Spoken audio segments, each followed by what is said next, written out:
আজকে ছাদে এসেছি, কয়েকটা বাঁধাকপির পাতা, ফুলকপির পাতা তুলবো। যেগুলো একদম নিচে নিচে আছে পাতাগুলো, সেইগুলোই তুলবো। একদম মাটির সাথে মিশে গেছে। হাফ করে ভেঙে নেব, বেশি নেই, একটা দুটো করে। এগুলো এমনিও নষ্ট হয়ে যাবে। এই যে একটা দুটো করে তুলছি। এগুলো হচ্ছে আজকে বাটা খাবো, খুব দারুণ লাগবে। আমরা গত বছরও খেয়েছিলাম ফুলকপির পাতা বাটা। আর বাঁধাকপি গত বছর হয়নি, গত বছর ফুলকপি হয়েছে। এই যে আরও নেবো ওই দিক থেকে। আর বাটা খেতে দারুণ লাগে, আর এগুলো সার ছাড়া তো, খুব ভালো লাগে খেতে।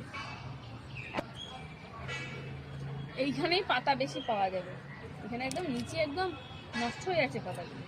তো নিজের চাষের জিনিস নষ্ট করা যাবে না, ওই জন্য আমি পাতাগুলো তুলে নিচ্ছি। একদম নিচে যেই পাতাগুলো নষ্ট হয়ে যাচ্ছে ওইগুলোই তুলি।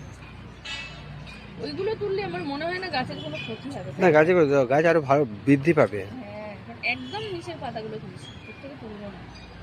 অনেক পাতা আছে এখানে, এই পাতাগুলো তুলে নিলে না গোড়াটাও সূর্যের আলো পাবে, একদম গোড়ায়।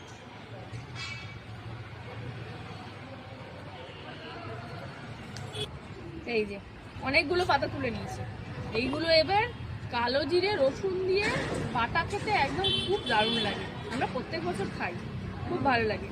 আর এই যে আমার বাঁধাকপি গাছগুলো পরিষ্কার হয়ে গেছে, নিচটা একদম সূর্যের আলো পাচ্ছিল না, ফাঁকা হয়ে গেছে অনেকটা।